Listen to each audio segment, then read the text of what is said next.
Hi dear friends, സുഖമാണെന്ന് വിചാരിക്കുന്നു. അപ്പോൾ ഇന്നത്തെ ഞാൻ നിങ്ങളുടെ മുന്നിലേക്ക് വന്നിരിക്കുന്നത് ഇന്നൊരു ഹെൽത്ത് ഡ്രിങ്കിനെ കുറിച്ച് പറയാനാണ്. നിങ്ങൾക്കത് വീട്ടിലിരുന്നുകൊണ്ട് നമുക്ക് അത് സിമ്പിളായിട്ട് അത് ഉണ്ടാക്കാൻ സാധിക്കും. ഇപ്പോൾ നമുക്ക് അറിയാമല്ലേ, വേനൽക്കാലമാണ്, നല്ല ചൂടുള്ള സമയമാണ്. നമ്മുടെ ശരീരത്തിലെ വെള്ളം വറ്റിക്കൊണ്ടിരിക്കുന്ന ഒരു ടൈമാണ്. അപ്പോൾ നമ്മുടെ ഈ ഒരു കാലാവസ്ഥയ്ക്ക് ഈ സ്കിന്ന് ഡ്രൈ ആവുന്നുണ്ട് അല്ലേ അപ്പോൾ നമ്മുടെ തൊലിയിൽ നിന്നൊക്കെ ആ സ്കിന്നിലുള്ള വെള്ളമൊക്കെ ഇങ്ങനെ വലിച്ചെടുക്കുന്ന ഒരു കാലാവസ്ഥയാണ് ഇപ്പോൾ ഉള്ളത്. അപ്പോൾ അതിൽ നിന്ന് നമ്മൾ സ്ത്രീകളാവുമ്പോൾ, പുരുഷന്മാരായാലും അവർ വെയിലത്ത് പോയി പണിയെടുക്കുന്നവരുണ്ട്. വീട്ടിലിരുന്ന് നമ്മൾ ചൂടത്തൊക്കെ ഇരുന്ന് പണിയെടുക്കുമ്പോൾ നമ്മുടെ ശരീരത്തിലെ വെള്ളമാണ് കംപ്ലീറ്റ് വറ്റി പോകുന്നത്. അപ്പം നമ്മൾ ധാരാളം വെള്ളം കുടിക്കണം. അതിന് ഇപ്പം മടിയാണല്ലേ, എല്ലാവർക്കും ഭയങ്കര മടിയാണ് വെള്ളം കുടിക്കാൻ. പക്ഷേ നമ്മൾ ഹെൽത്ത് ഡ്രിങ്കായിട്ട് ഉപയോഗിക്കുന്ന ജ്യൂസ് ഐറ്റംസുകൾ കുടിക്കാറുണ്ട്. അതേപോലെ നമ്മൾ കരിക്കും വെള്ളം ഉപയോഗിക്കാറുണ്ട്. അപ്പോൾ അതുപോലെ തന്നെ ഒരു റെസിപ്പി നമ്മുടെ പഴയ കാല ആ ഒരു പ്രകൃതിയിൽ നിന്ന് നമ്മൾ എടുക്കുന്ന ഒരു നറുനീണ്ടി എന്ന് പറഞ്ഞിട്ട്, ഞാൻ തൃശ്ശൂർക്കാരിയാണ്. അപ്പോൾ ഇവിടെ തൃശ്ശൂർ നാട്ടിൽ ഞാൻ മണ്ണത്തി മുടിക്കോടാണ് സ്വദേശം. അപ്പം ഇവിടെ നറുനീണ്ടി എന്നാണ് പറയുക. നന്നാരി എന്ന് പറയുന്നവരുണ്ട്, ഞെരിഞ്ഞണ്ടി എന്ന് പറയുന്നുണ്ട്. അപ്പോൾ അതിൻ്റെ പേര് ഉപയോഗിച്ചിട്ടാണ് നമ്മൾ ഈ ഒരു നറുനീണ്ടി സർബത്ത് ഉണ്ടാക്കുന്നത്. അതിനെക്കുറിച്ചിട്ടുള്ള അതിൻ്റെ റെസിപ്പി ആയിട്ടാണ് നിങ്ങളുടെ മുന്നിൽ വന്നിരിക്കുന്നത്.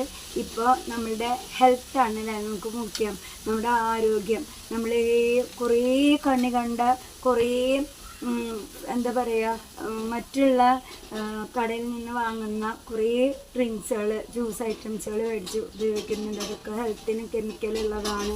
ഇത് കെമിക്കലൊന്നുമില്ലാതെ നമ്മുടെ വീട്ടിൽ നമ്മൾ സാധാരണ ഉപയോഗിക്കുക, നമ്മുടെ സാധാരണക്കാർക്ക്, നമ്മുടെ വീട്ടമ്മമാർക്ക് വീട്ടിലിരുന്നു കൊണ്ട് ഒരു വരുമാനം കൂടി ഉണ്ടാക്കാൻ പറ്റുന്ന ഒരു റെസിപ്പി ആയിട്ടാണ് നിങ്ങളുടെ മുന്നിൽ വന്നിരിക്കുന്നത്. അപ്പോൾ നമുക്കിത് സ്റ്റാർട്ട് ചെയ്യാം. ഇതിൻ്റെ ഇൻഗ്രീഡിയൻസും ഇതിൽ ഉപയോഗിക്കേണ്ട വളരെ കുറഞ്ഞ ചിലവിലാണ് നമുക്ക് ഈ ഒരു ഇൻഗ്രീഡിയൻസ് നമ്മൾ ഉണ്ടാക്കുന്നത്. അപ്പോൾ അതിനെ കുറിച്ചിട്ടാണ് നമുക്ക് ഇൻഗ്രീഡിയൻസിലേക്ക് കടക്കാം. അപ്പോൾ ഞാനത് നിങ്ങൾക്ക് എങ്ങനെയാണ് ഇത് ഉപയോഗിക്കേണ്ട വിധം, ഉണ്ടാക്കുന്ന വിധം എന്ന് പറഞ്ഞുതരാം. ഓക്കെ, നമ്മൾ ഇതിലേക്കുള്ള ഇൻഗ്രീഡിയൻസ് ആണ് ഞാൻ പറഞ്ഞുതരാൻ പോകുന്നത്. ഇതിൻ്റെ മെയിൻ ഘടകം എന്ന് പറയുന്നത് ഇതാണ്. നറുനീണ്ടി എന്ന് പറയും, പിന്നെ നന്നാരി എന്ന് പറയുന്നുണ്ട്. പാലക്കാട് ഭാഗത്തൊക്കെ ഞരഞ്ഞണ്ടി എന്നാണ് പറയുന്നത്. അപ്പോൾ നന്നാരി എന്ന് പറയുന്നുണ്ട്. പിന്നെ ഉള്ളത് ഇത് നമ്മൾ ഏലക്കായ പൊടിച്ചതാണ് കേട്ടോ.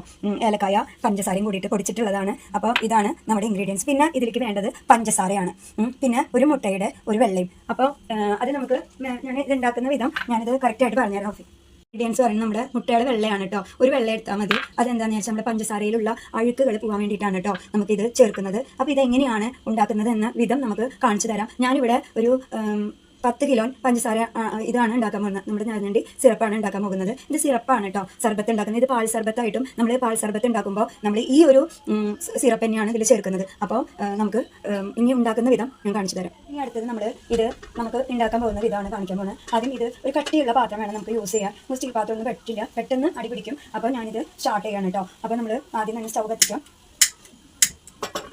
എന്നിട്ട് പാത്രം ഇവിടെ വെച്ചു. നാച്ചുറൽ ആയിട്ടാണ് ഞാൻ ഉണ്ടാക്കാൻ പോകുന്നത്. നമ്മുടെ വീട്ടമ്മമാർക്ക് നമ്മുടെ വീട്ടിലിരുന്നിട്ട് നമുക്ക് സാധാരണ ഇൻഗ്രീഡിയൻസ് ഉപയോഗിച്ചിട്ടാണ് ഈ ഒരു സിറപ്പ് ഉണ്ടാക്കുന്നത്. അപ്പോൾ ഇത് ആദ്യം പാത്രം വെച്ചു. ഇനി ആദ്യത്തെ നമ്മുടെ സ്റ്റെപ്പ് എന്ന് പറയുന്നത് നമ്മൾ ഇതിൽ കുറച്ച് പഞ്ചസാര കാരമൽ ചെയ്ത് എടുക്കുകയാണ് കേട്ടോ.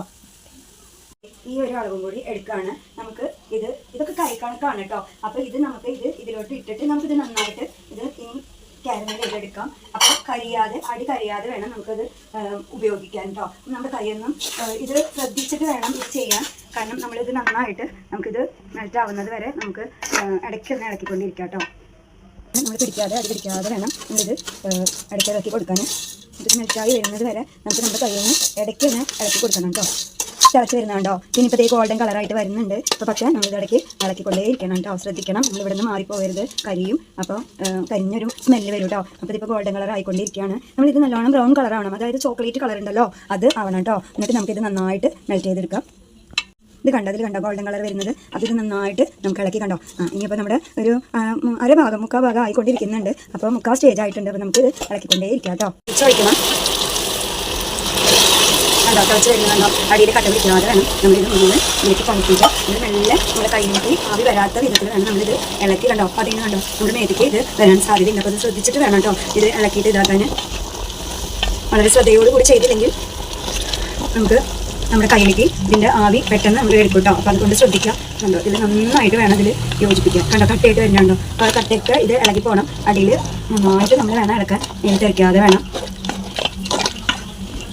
കണ്ടോ. നമ്മൾ ഇത് ഒരു 3/4 ഭാഗമായിട്ടുണ്ട്. ഇനിയാണ് നമ്മൾ ശ്രദ്ധിക്കേണ്ടത് നല്ലവണ്ണം ഇടയിൽ കണ്ടോ വൈറ്റ് കളർ വന്നിരിക്കുന്നത്. അപ്പോൾ അതൊക്കെ നമുക്കിത് ഇളക്കി യോജിപ്പിച്ച് ഇത് മൊത്തം ബ്രൗൺ നിറമാവണം. ഇളക്കിക്കൊണ്ടേ ഇരിക്കണം കേട്ടോ. കാരമൽ പഞ്ചസാര ഒരുവിധം ബ്രൗൺ കളർ ആയിട്ടുണ്ട്, നമ്മൾ ഉദ്ദേശിച്ച കളറായിട്ടുണ്ട്. പിന്നെ നമുക്ക് ഇതിലേക്ക് വേണ്ടത് നമ്മൾ ഈ വെള്ളം യൂസ് ചെയ്യണം കേട്ടോ. ഇതിൽ ഒരു കപ്പ് വെള്ളം, ഞാനിതിൽ 10 കിലോനാണ് ഉണ്ടാക്കാൻ പോകുന്നത്. അപ്പോൾ നമുക്ക് അതിലേക്കുള്ള കാരമലാണ് ചെയ്തിരിക്കുന്നത്. അപ്പോൾ ഇതിന് ശ്രദ്ധിക്കേണ്ടത് നമ്മൾ ഈ ഒരു കപ്പ് വെള്ളം, ഇത് 2 ലിറ്ററിനാണ് 1.5 കപ്പാണ് ഞാനിത് ഒഴിക്കുന്നത്. അപ്പോൾ ഇതിപ്പോൾ ഞാനിതിലേക്ക് ഒരു കപ്പ് വെള്ളമാണ് ഇതിലേക്ക് ചേർക്കാണ്. ഒഴിക്കുമ്പോൾ നന്നായി നമ്മൾ ശ്രദ്ധിക്കണം, നമ്മുടെ കയ്യിലേക്ക് ആവി വരാൻ സാധ്യതയുണ്ട്. അപ്പോൾ മെല്ലെ വേണം ഒഴിച്ചെടുക്കാൻ. അപ്പോൾ നമുക്ക് അടുത്ത സ്റ്റെപ്പ് ഞാനിത് നന്നായിട്ട് ചതച്ചെടുത്തിട്ടുണ്ട് കേട്ടോ. അപ്പോൾ ഇത് ഒന്നും കൂടി ചതച്ചെടുക്കാം. നമുക്ക് ഇത് നന്നായിട്ട് ചതച്ചെടുത്തിട്ടുണ്ട് കണ്ടോ. ഇത് കണ്ടോ ചതഞ്ഞിരിക്കുന്നത്. ഇത് കുതിർന്നിട്ടുണ്ട് കേട്ടോ നന്നായിട്ട്. ഇനി ഇത് നമുക്ക് ഇതിലേക്ക് ഞാനിതിൽ നേരെ ഇടാൻ പോവാണ് കേട്ടോ. നമുക്ക് പണ്ടുള്ള ഉമ്മമാരൊക്കെ നമുക്ക് കിഴി കെട്ടിയിട്ടാണ് ഇതിലിടാം. പക്ഷേ ഞാൻ എൻ്റെ ഉമ്മയൊക്കെ കിഴി കെട്ടിയിരുന്നതാണ് കണ്ടിരിക്കുന്നത്. പക്ഷേ ഇത് നേരിട്ടിട്ട് ആണ് ഞാൻ ഉപയോഗിക്കാറ്. അപ്പോൾ നമുക്ക് ഇതിലേക്ക് ഇടാം കേട്ടോ. ഇട്ടു ഇത് നന്നായിട്ട് നമുക്ക് ഇളക്കാം. ഇപ്പോൾ ഒരു വിധമൊക്കെ നമ്മുടെ ഈ മുട്ടയുടെ വെള്ളമൊക്കെ ചേർന്ന് തളിച്ച് പഞ്ചസാര ഒരു ഗോൾഡൻ കളർ, നമ്മുടെ നെല്ലെണ്ണയൊക്കെ കണ്ടിട്ടില്ല, എള്ളെണ്ണയൊക്കെ അതിൻ്റെ ഒരു ഗോൾഡൻ കളറാണ് ഇത് അരിച്ചെടുക്കുമ്പോൾ വരാം കേട്ടോ. ഇപ്പോൾ അത് തെളിഞ്ഞ് വന്നുകൊണ്ടിരിക്കുന്നുണ്ട്. ഇനി നമുക്കിത് ഫസ്റ്റ് കളമ്പേ ആയിട്ടുള്ളൂ കേട്ടോ. ഇനി ഇത് തിളച്ചിട്ട് നമുക്കിത് നന്നായി തിളപ്പിച്ചിട്ട് നമുക്ക് ഇത് ഇതിൻ്റെ ഉള്ളിൽ കിടന്ന് ഇതിൻ്റെ